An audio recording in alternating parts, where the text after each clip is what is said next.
কয় নবীজি ইয়া রাসূলুল্লাহ, নবী গো আপনি রাসূলুল্লাহকে গোসল করাইতে যাইয়া আপনি নবী যখন জল চকির উপরে আপনি বৈশা গেছেন, জল চকির উপরে যখন বৈশা গেছেন গো নবী, জল চকির একটা পায়া আমি আয়েশার একটা বৃদ্ধ আঙ্গুলের মধ্যে পায়ের বৃদ্ধ আঙ্গুলের উপরে জল চকির একটা পায়া পড়ে গেছে। আপনি রাসূলুল্লাহ সাথে সাথে আপনি রাসূলুল্লাহ বৈশা গেছেন। এইটার চাপে আমি আয়েশা এই যে কদম মোবারকের এই যে বৃদ্ধ আঙ্গুল সিটা গেছে, সিটা যাওয়ার পরে ফেটে যাওয়ার পরে ফিনকি দিয়া রক্ত বের হচ্ছে। ওই রক্তগুলাই পানির মধ্যে আসা যাওয়া করতেছে, রক্তগুলা পানি দিয়া পানির সাথে মিক্স খেয়ে চলতেছে। ইয়া রাসূলুল্লাহ, নবী গো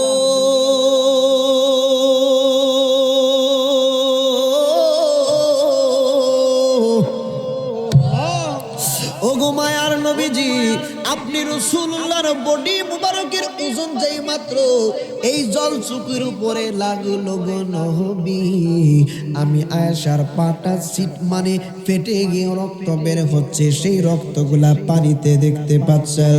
আমার নবী ডাক দিয়া বললেন, আয়েশা রে তুমি কেন আমি রাসূলুল্লাহকে তুমি কেন জানাইলা না, বললা না?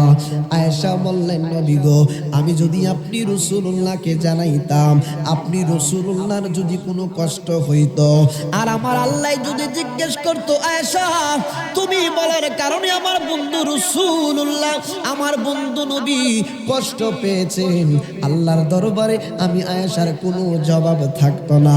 এই জন্য আপনি রাসূলুল্লাহর মহব্বতে আমি আয়েশা কষ্ট পাওয়ার পরেও আপনার মহব্বতে আপনাকে আমি বলি না। সুবহানাল্লাহ। ও গো মায়ার নবী গো তুমি প্রেমে শেখায়া কোথায় লোকাইলা, বলো ও গো মায়ার তুমি প্রেমে শেখায়া কোথায় লোকাইলা, আমরা কেমনে যাব তোমার কাছে নবী, কেমনে যাব কাছে নবী, স্বপ্নে এসে বলো না তুমি প্রেমে শেখায়া লোকাইলা, বলুন ও গো মায়ার নবী গো তুমি প্রেম শেখায়া। 50 বৎসর হোক 100 বৎসর হোক, একদিন না একদিন মালাকুল মউত আজরাইল আমার আপনার কাছে ধরা দিবে। আমরা যারা যুবক বৃন্দ আছি ম্যাক্সিমাম একটু কথাটা শোনো। তোমার আমার মতো কত যুবক রাস্তাঘাটে অ্যাক্সিডেন্টে মারা যাচ্ছে, তোমার আমার মতো কত যুবক বাইক অ্যাক্সিডেন্টে মারা যাচ্ছে। 50 বছর হওয়া লাগে নাই, 20 বছর 30 বছর বয়সে বাইক অ্যাক্সিডেন্টে মারা যাচ্ছি। এখান থেকে বোঝা যায় মরণ কোনোদিন বয়সের সাথে মরণের কোনো সম্পর্ক নাই। মরণ যে কোনো সময় আমার আপনার কাছে চলে আসতে পারে, ঠিক না বেটি? ও তোর পিছে পিছে ঘুরছে সমন, পিছে পিছে ঘুরছে সমন, কোন দিন জানি তোর হবে সমন জারি।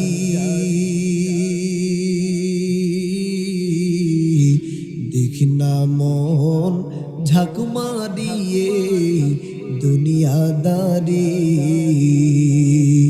দেখি না মন ঝাঁকমা দিয়ে দুনিয়াদারি। ভাই বন্ধু আর আপন জনা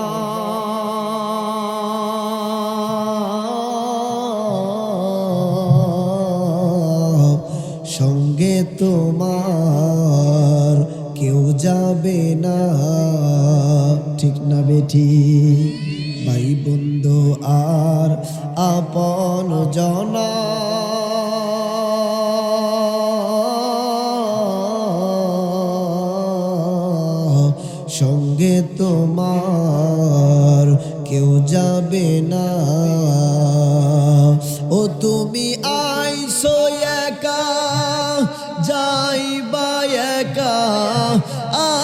আসো একা যাইবা একা সঙ্গে তোমার কেউ রবে না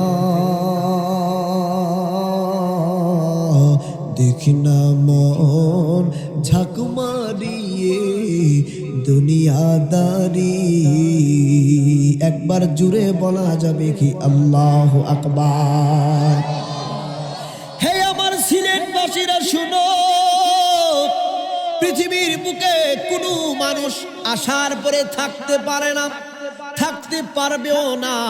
ইউনিভার্সাল ট্রুথ, চিরন্তন সত্য। আমাকে আপনাকে একদিন না একদিন দুনিয়া থেকে বিদায় গ্রহণ করতে হবে। কেন বলছি বাপ? পৃথিবীর সৃষ্টির মধ্যে সর্বশ্রেষ্ঠ সৃষ্টি, সর্বশ্রেষ্ঠ মানুষ হলেন আমার নবী, আপনার নবীজি, রহমাতুল লিল আলামিন নবীজি। আমার রব্বে কারীম জিবরাইল আলাইহিস সালামকে একদিন পাঠিয়ে দিলেন, রে জিবরাইল, আমার বন্ধু নবীজির একটু খবর তুমি নিয়ে আসো। জিবরাইল আলাইহিস সালাম আমার নবীর কদম মোবারকে হাজির হয়ে গেলেন। আয়েশা ডাক দিয়া কয়, নবী গো,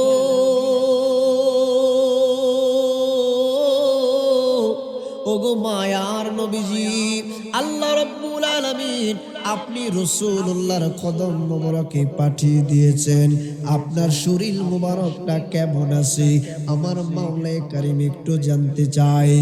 আমার নবী, আপনার নবী ডাক দিয়া কই, জিবরাইল রে, আমি রাসূলুল্লাহর শরীর মোবারকটা তেমন একটা ভালো না, আমি রাসূলুল্লাহ একটু অসুস্থতা বোধ করতেছি।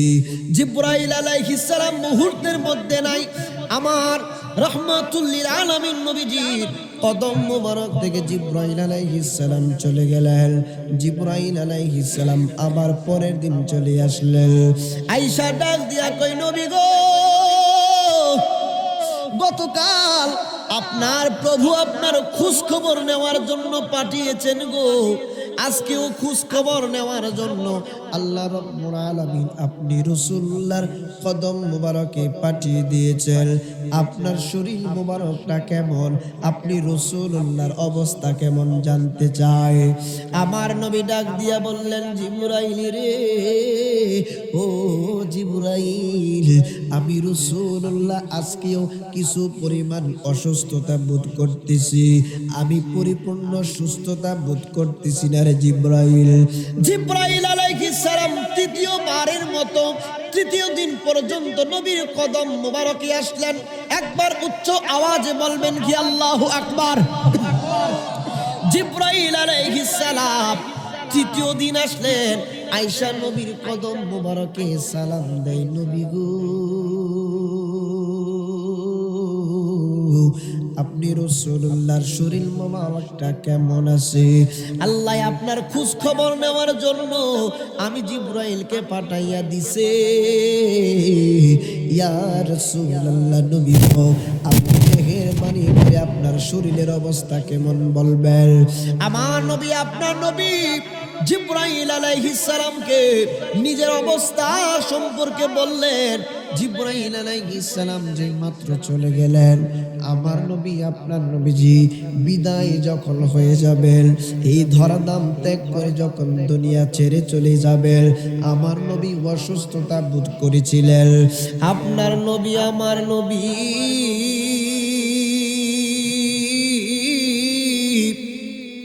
হঠাৎ করে একদিন নবীজি পরিপূর্ণ সুস্থতা অনুভব করছেন রে বাবা। সুস্থতা অনুভব করার কারণে সিদ্দিক আকবরের কানের কাছে নবীজির সুস্থতার কথা পৌঁছে গেল। হযরতে ফারুক আজমের কানের মধ্যে নবীজির সুস্থতার কথা চলে গেল। সমস্ত সাহাবা কেরামের মধ্যে আনন্দের হিল্লোল বইতে লাগলো গো। সমস্ত সাহাবা কেরাম আনন্দ করতে করতে নবীজির হুজরা মুবারকের দিকে আসতেছে।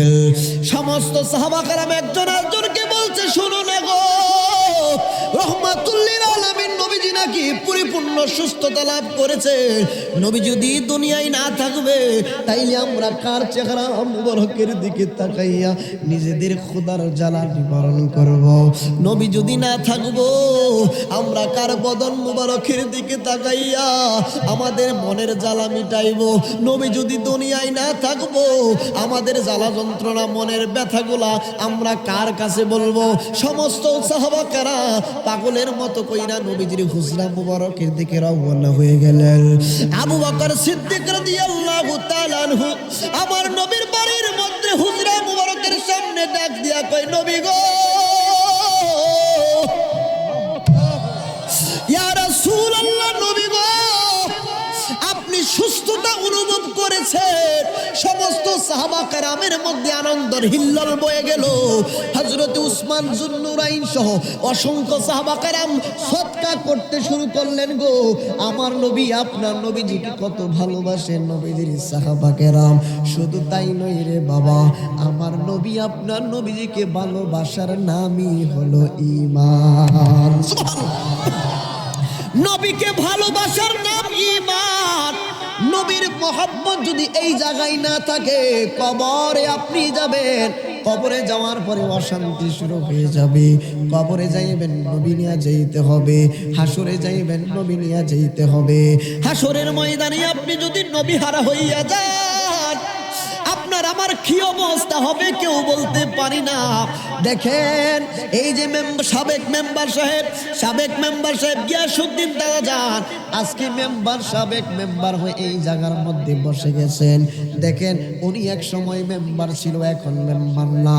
অনেক মানুষ দুনিয়া থেকে চইলা গেছে। অনেক মানুষ চেয়ারম্যান ছিল, তাদের চেয়ারম্যানের দায়িত্ব থেকে অব্যাহতি নেওয়ার পরে তাকে আর কেউ চেয়ারম্যান বলে না, সবাই বলে সাবেক চেয়ারম্যান, সবাই তাকে বলে সাবেক মেম্বার। আপনার আমার আগের মতো ক্ষমতা থাকে না গো। ইনজিমিন টাইমে কি বলতেছিলাম, আমার নবী আপনার নবীজি হাদিস মুবারকের মধ্যে বলেন, একটা মানুষের ঈমান যদি থাকে গো, পৃথিবীর সর্ব অবস্থায় তার ক্ষমতা থাকবে। দুনিয়ার মধ্যে যেমন আপনার পাওয়ার থাকবে, কবরে তেমনি পাওয়ার থাকবে, হাসরের ময়দানে তেমনি পাওয়ার থাকবে। এক সেকেন্ডের জন্য আপনার ঈমানি শক্তি কমবে না। সুবহানাল্লাহ। আমার বন্ধুরা গভীর মনোযোগ, আমার নবী আপনার নবী রহমাতুল লিল আলামিন নবীজি অসুস্থতা থেকে সুস্থতা লাভ করেছেন।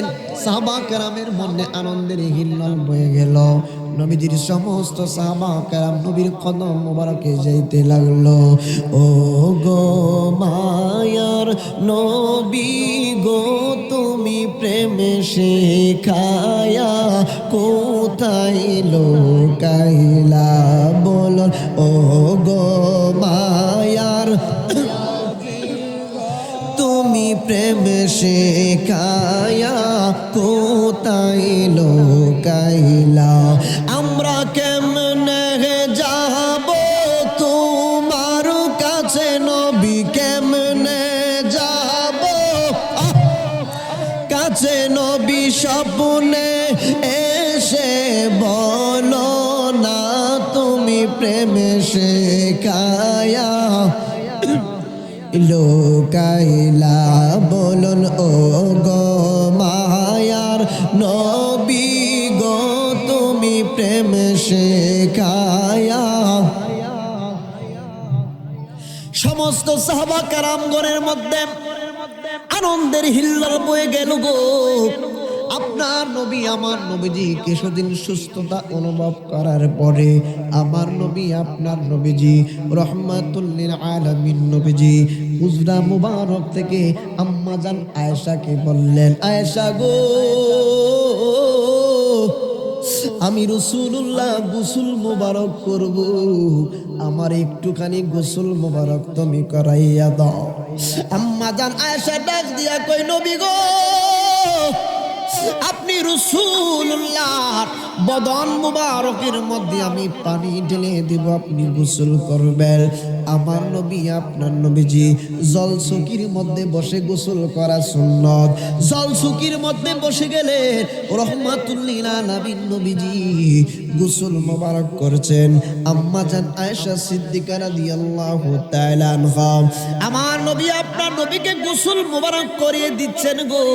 গোসল করাইতে যাইয়া পানি গড়িয়ে গড়িয়ে পানিগুলা যখন চলে যাচ্ছে, গোসলখানা থেকে যখন পানিগুলা গড়ে গড়ে যাচ্ছে, আমার নবী ডাক দিয়া বললেন, আয়েশা গো, গোসল করাইতাছ পানি দিয়া, পানিগুলা আমি রাসূলুল্লাহর বদন মোবারক বেবে মাটি দিয়ে এইভাবে চলতেছে স্রোতের মতো। আয়েশা রে, কিন্তু আমি রাসূলুল্লাহ দেখতেছি পানির সঙ্গে রক্ত যাচ্ছে। রক্ত কেন যাচ্ছে তাড়াতাড়ি তুমি আমাকে বলো। আম্মা জান আয়েশা ডাক দিয়া কয়, নবীজি, ইয়া রাসূলুল্লাহ, নবী গো, আপনি রাসূলুল্লাহকে গোসল করাইতে যাইয়া আপনি নবী যখন জলচকির উপরে আপনি বৈশা গেছেন, জলচকির উপরে যখন বৈশা গেছেন গো নবী, জলচকির একটা পায়া আমি আয়েশার একটা বৃদ্ধ আঙ্গুলের মধ্যে, পায়ের বৃদ্ধ আঙ্গুলের উপরে জলচকির একটা পায়া পড়ে গেছে। আপনি রাসূলুল্লাহ সাথে সাথে আপনি রাসূলুল্লাহ বৈশা গেছেন। এইটার চাপে আমি আয়েশা এই যে কদম মোবারকের এই যে বৃদ্ধ আঙ্গুল সিটা গেছে, সিটা যাওয়ার পরে ফেটে যাওয়ার পরে ফিনকি দিয়া রক্ত বের হচ্ছে। ওই রক্তগুলাই পানির মধ্যে আসা যাওয়া করতেছে, রক্তগুলা পানি দিয়া পানির সাথে মিক্স খেয়ে চলতেছে। ইয়া রাসূলুল্লাহ, নবী গো,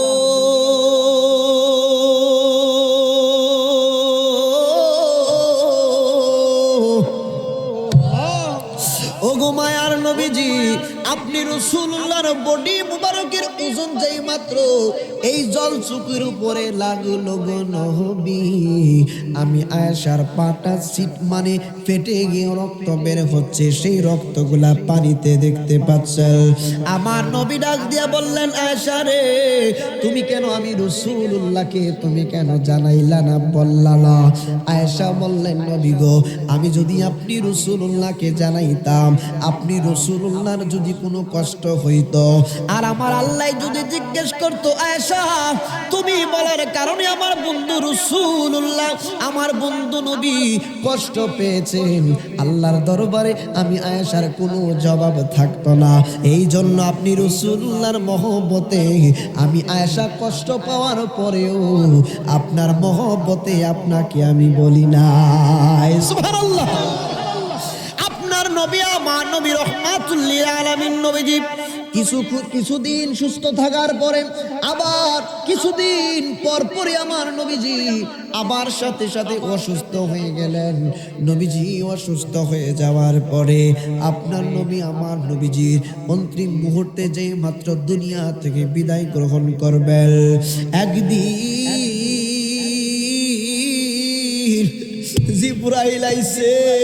জিবরাইল আইছে আজকে একা না, জিবরাইলের সঙ্গে হযরতে আজরাইল আসছে, অন্যান্য ফেরেশতারা আসছে। জিবরাইল ডাক দিয়া আমার নবী, আপনার নবীজির হুজরা মুবারকের সামনে আয়েশা দাঁড়াইয়া রয়, আয়েশা নবীকে সালাম দেয়। আমার আল্লাহ বললেন, জিবরাইল রে, আমার বন্ধু নবী যদি অনুমতি দেয় ঘরে প্রবেশ করবি, আর যদি অনুমতি না দেয় তাইলে বাহিরে দাঁড়ায়া থাকবি, আমার নবীর সঙ্গে বেয়াদবি করা যাবে না। আজকে আমাদের সিলেটের এই যে গ্রামের মধ্যে আমরা আছি, এই গ্রামের মধ্যে আজরাইল আসলে অনুমতি নিবনি, অনুমতি নিবনি, থাপ্পড়ায়া দাঁতগুলা ফেলে দিবে। অনুমতি কিসে?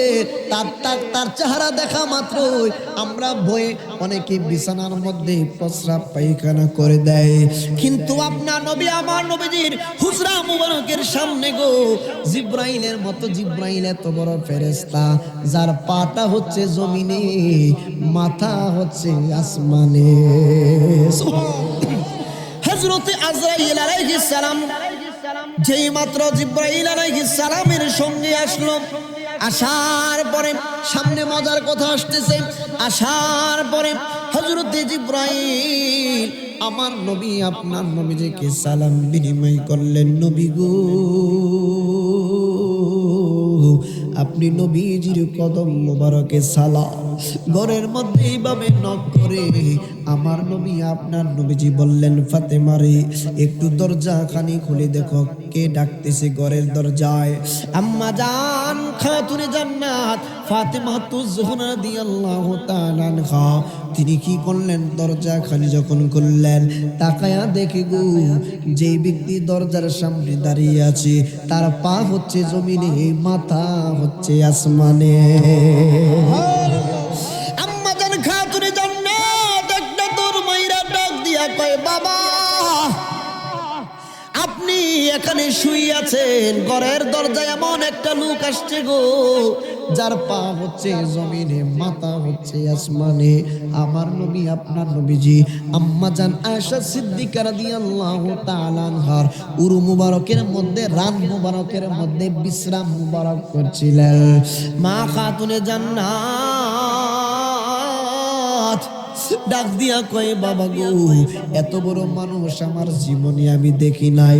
আমার নবী বললেন, ফাতেমা রে, ভয় পাইও না, ইনি হচ্ছেন হযরতে জিবরাইল। এইবার মা খাতুনে জান্নাত বুঝতে পারলেন হযরতে জিবরাইলের সঙ্গে আরো মানুষ আছে গো, আরো ফেরেশতা আছে। আমার নবী আপনার নবীজি ডাক দিয়ে বললেন, রে জিবরাইল, কিসের জন্য আসলাম? ইয়া রাসূলুল্লাহ, আল্লাহ বলেছে আপনি রাসূলুল্লাহ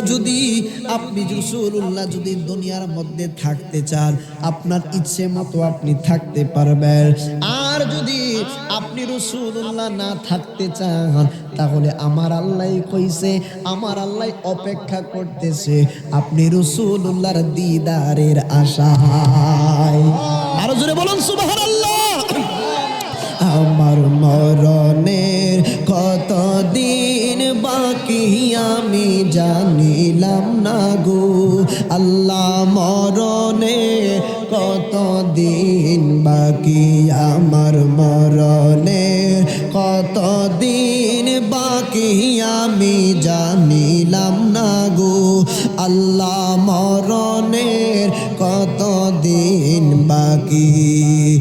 আর আজরাইল আসিয়া যখন হস্তে দিব দড়ি, আজরাইল আসিয়া যখন হস্তে দিব দড়ি, তখন আমার মনাবাই করবা লোকালোকি আমি জানিলাম না গো, আল্লাহ মরণের কতদিন বাকি, আমার মরণের কতদিন মাশাআল্লাহ জানিলাম না গো, আল্লাহ মরণের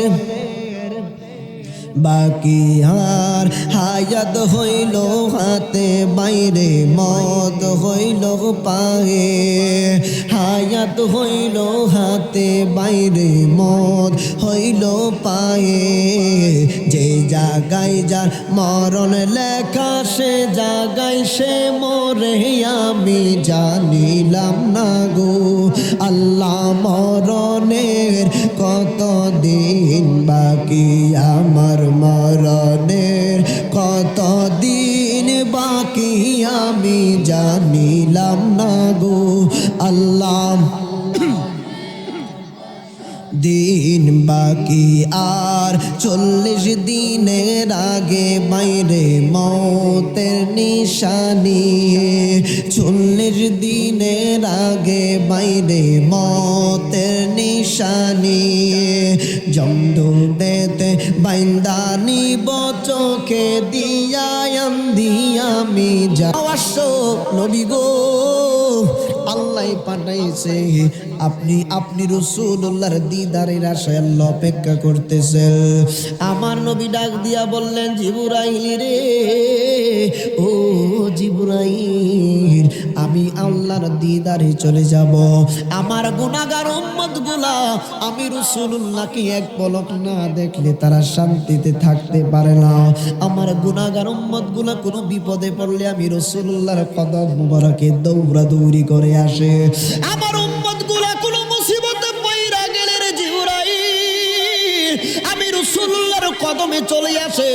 আমার গুনাহগার উম্মতগুলা যদি কোনো বিপদে পড়ে যায়, গুনাহ করে ফেলে, আমি রাসূলুল্লাহর দরবারে এসে ইস্তেগফার করে রে। আমার গুনাহগার উম্মতদেরকে চাইরা আমি রাসূলুল্লাহ কেমনে যাব? আগে আমার উম্মতের ফয়সালা হবে, তারপরে আমি মাওলার দিদারের জন্য অপেক্ষা করব।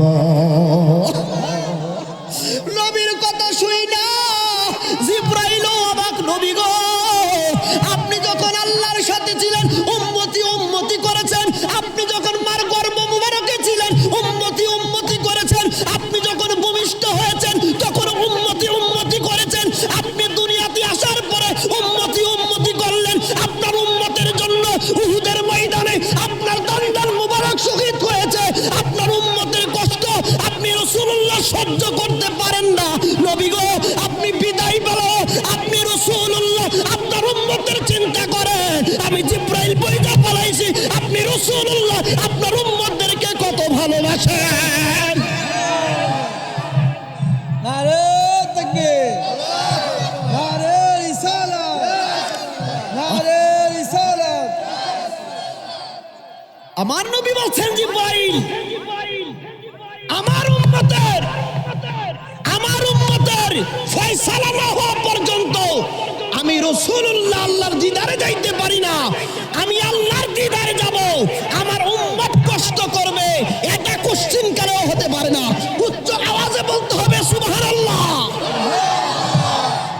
জিবরাইল মুহূর্তের মধ্যে নাই, হঠাৎ করে জিবরাইল আবার আসলেন। নবী গো আল্লাহই তো একটা শুভ সংবাদ দিয়ে পাঠিয়েছেন।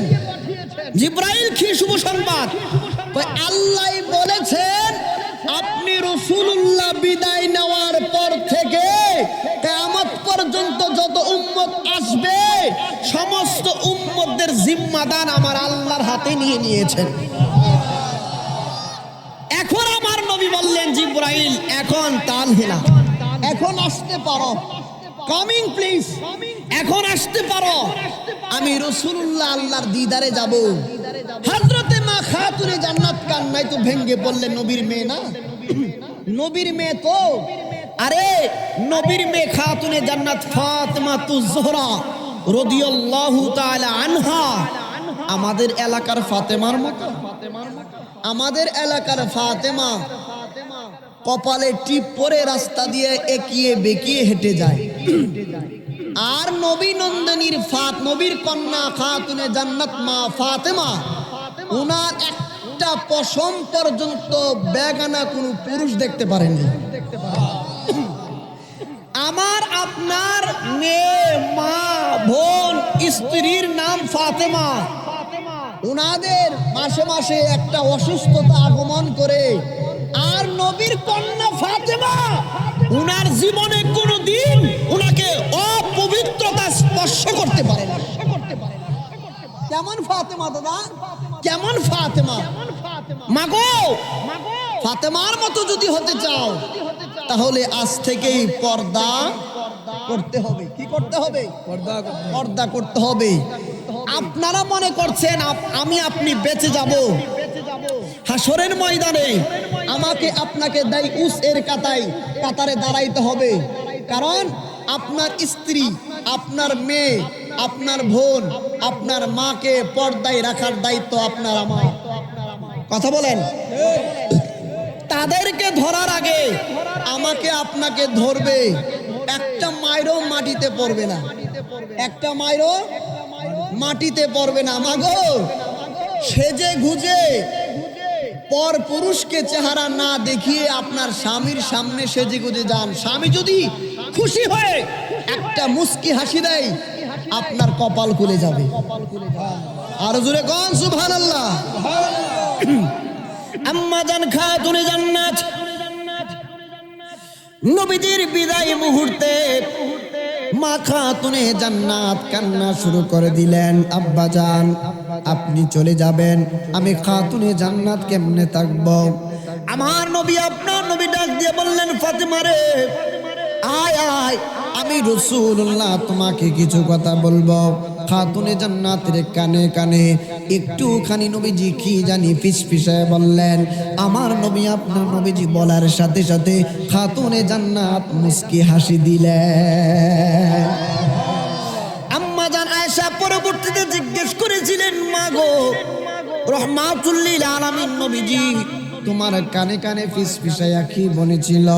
তুমি নবীজির বিদায় মুহূর্তে মুস্কি হাসি দিয়েছিলা, কারণটা কি, হাকিকত কি ফাতেমা? আম্মা জান ফাতেমা ডাক দিয়া কই, আম্মা আমার নবী আপনার নবীজির বিদায় মুহূর্তে যেন আমি কাঁদতেছিলাম। আম্মা গো তখন আমার রাসূলুল্লাহ আমাকে বলেছিল, ফাতেমারে কান্দিস না।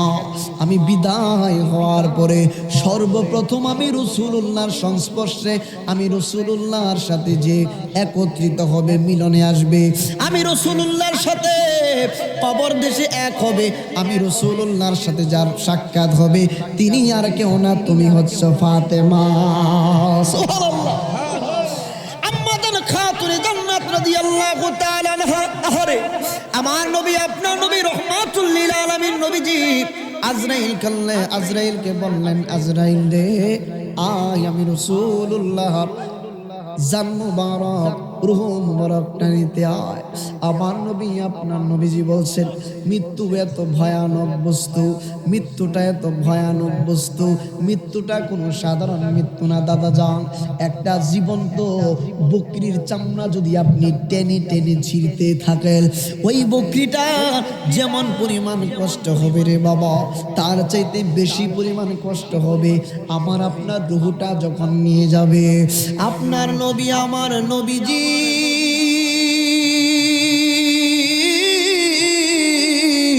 রহমাতুল লিল আলামিন নবীজি ডাক দিয়া বললেন, উম্মত মুমিন বান্দা যখন ইন্তেকাল করে, মুমিন বান্দার কাছে হযরতে আজরাইল আলাইহিস সালাম এমন বেশি আসি গো, আজরাইলকে দেখা মাত্র তার সুকুমারী সমস্ত দেহটা এমন হয়ে যায়, তার চেহারাটা মলিন হয়ে যায় না, তার চেহারার মধ্যে হাসি উজ্জ্বল থাকে। মুমিন বান্দার দুই চক্ষুর মাঝ বরাবর কপালের মধ্যে এমন একটা ফুল রাখবো, ওই ফুলের ঘ্রাণটা যেই মাত্র নাকের মধ্যে দিব, ওই নাকের ঘ্রাণ শুই না, ওই ফুলের ঘ্রাণটা নাকের মধ্যে লাগার কারণে তার তন্দ্রা তন্দ্রা ভাব হয়ে যাইব। তার তন্দ্রা তন্দ্রা ভাব হয়ে যাওয়ার পরে ওই মুমিন ব্যক্তির রূহটা আজরাইল নিয়ে যাইব গো, সে সুতা পরিমাণ টের পাইব না। কিন্তু যার বদকার, যার আমল থাকবে না, ঈমান থাকবে না, তার রূহটা এমন বেশি তারা আজরাইল আসবে, পচা গন্ধ থাকবে, খুব বিশ্রী চেহারা থাকবে, খুব বিশ্রী বডি থাকবে। আজরাইল আলাইহিস সালামকে দেখা মাত্র এত ভয়ানক চেহারা, এই ভয়ানক চেহারা দেখা মাত্র এই বদকার ব্যক্তি বিছানার মধ্যে প্রস্রাব করে দিবে, বিছানার মধ্যে পায়খানা করে দিবে। আহারে মুমিন হইয়া মর, ঈমান লইয়া মর, আমল লইয়া মর। ঈমান আর আমল লইয়া যদি আমি আপনি কবরে না যাইতে পারি, তাইলে ডান দিক দিয়া চাপা দিব, বাম দিকের হাড় গোলা পর্যন্ত ফাটা দিব। ডান দিক দিয়া কবর চাপা দিব, ডান দিকের হাড়গুলো একদম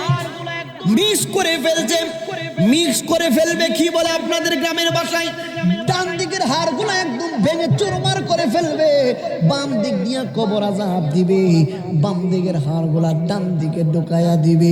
আমার নবী আপনার নবীজি, বুখারী শরীফের হাদিস, মুসলিম শরীফের মধ্যেও আছে রে বাবা। আপনার নবী আমার নবীজি বলেন, কবরের মধ্যে যে আযাব দিবে, এই আযাব পৃথিবীর মধ্যে গরু শুনবে, কুকুর শুনবে, বিড়াল শুনবে, সব প্রাণী শুনবে, ইল্লা সাকালাইন। বুখারীর ইবারত ইল্লা সাকালাইন, মানুষ এবং জিন ছাড়া পৃথিবীর সমস্ত জীব জানোয়ার এই কবরের আওয়াজ শুনবে। একবার জুড়ে বলা যাবে কি আল্লাহু আকবার।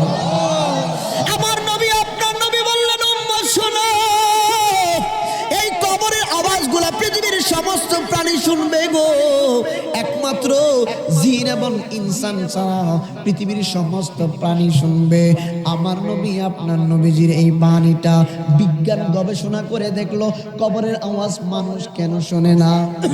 আমি আপনি আওয়াজ করলাম, আপনার কানে বাজছে, আওয়াজ করলাম, আমি কথা বলতেছি, আমার কথাটা শুনতেছে। বিজ্ঞান গবেষণা, সায়েন্স বিজ্ঞান গবেষণা করে দেখলো একটা মানুষের কথার প্রতি সেকেন্ডে স্পিড হচ্ছে 85 থেকে প্রায় 120। কিন্তু কবরের আওয়াজ শুধু নয়, এটা তো বাদ দিলাম, যদি প্রতি সেকেন্ডে কোনো কম্পনের আওয়াজ, প্রতি সেকেন্ডে কোনো কম্পনের আওয়াজ যদি 20,000-এর উপরে হয়ে যায় অথবা 20,000-এর নিচে হয়ে যায়, তাহলে এই আওয়াজ পৃথিবীর কোনো মানুষ শুনতে পারে না। একবার জুড়ে বলা যাবে কি আল্লাহু আকবার। এই যে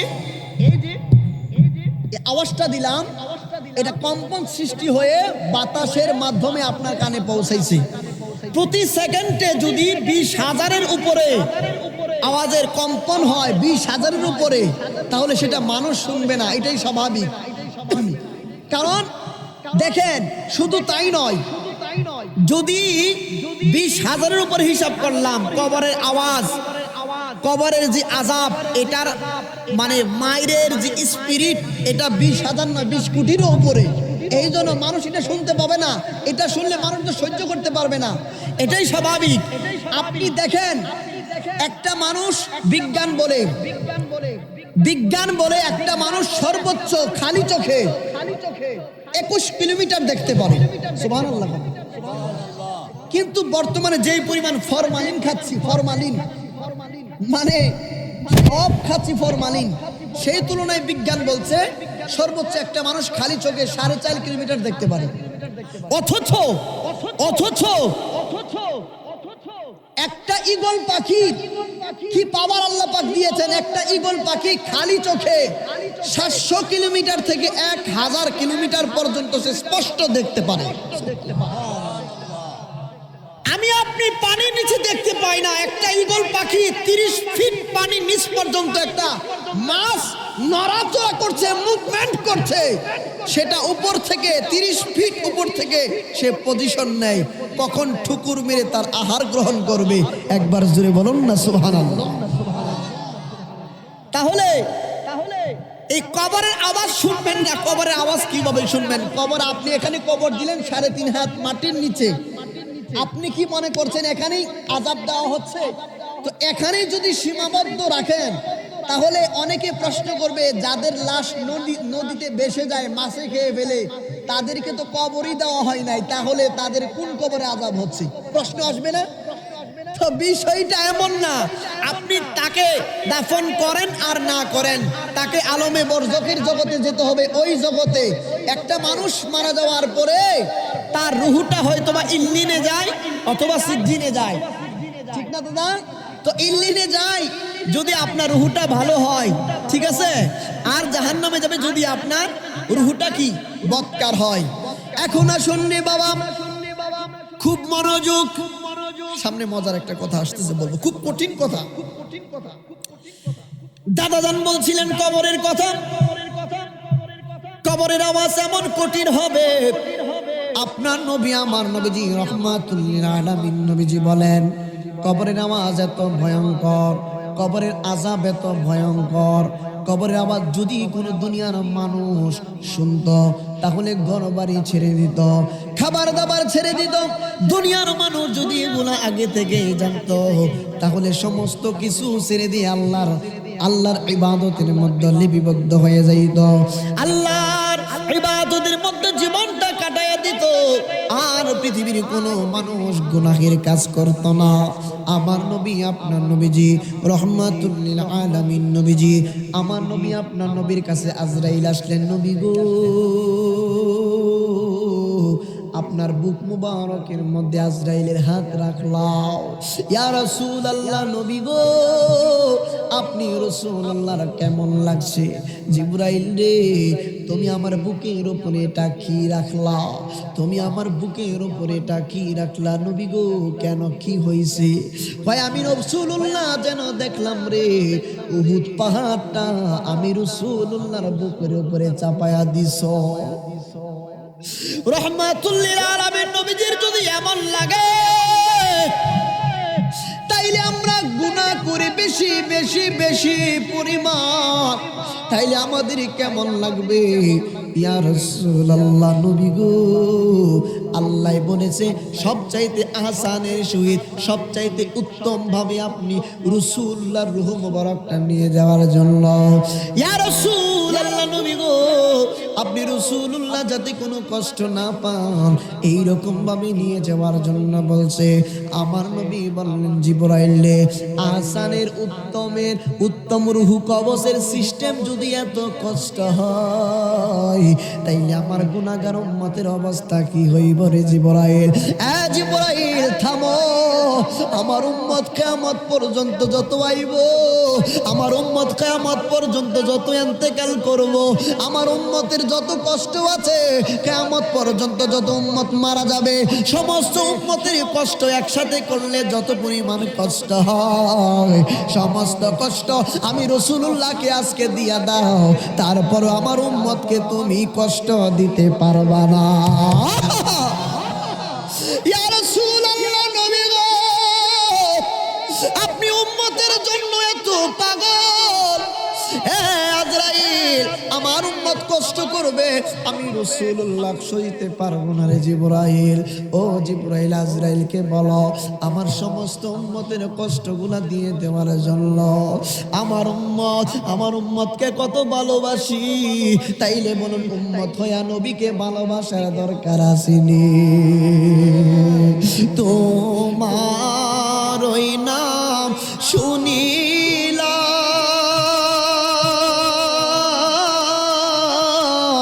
এই চোখে দেখিলাম না,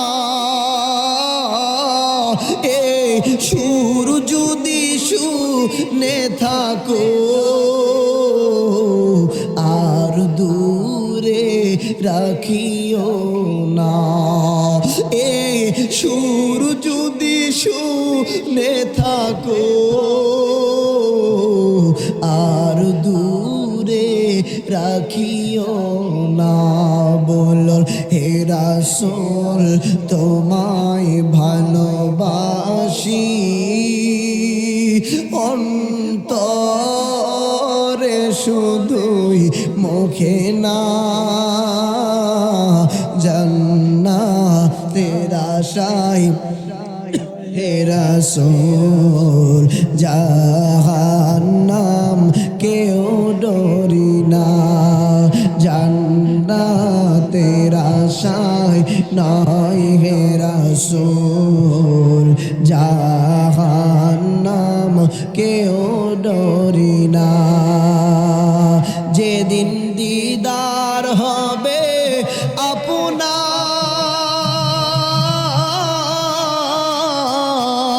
সেদিন ঈদ হবে আমার, এ মন তো আর মানে না, একবার দেখা দাও না, এই মন তো আর মানে না, একবার দেখা দাও না। সুবহানাল্লাহ। আরে আমার নবী আপনার নবীকে কেন ভালোবাসবেন না? আমার নবী কই, তুমি যখন খানায় কাবায় যাইবা, হজ যারা করেছেন, খানায় কাবায় গেলে মাতাফে খানায় কাবা চক্কর দেওয়ার পরে উম্মত মনে চিন্তা করে, গুনাহ তো বেশি করেছি, গুনাহ মনে হয় মাফ হয় নাই, মুজদালিফায় চলে গেলাম, মুজদালিফায় যাওয়ার পরেও অন্তর সাক্ষী দেয় গুনাহ মাফ হয় নাই, সাফা মারওয়া দৌড়াদৌড়ি করলেন, সাই করলেন, অন্তর সাক্ষী দেয় গুনাহ মাফ হয় নাই। আমার রব্বে কারীম বলছেন, বন্ধু নবী গো, আপনার উম্মতদেরকে জানিয়ে দেন, ওয়ালাউ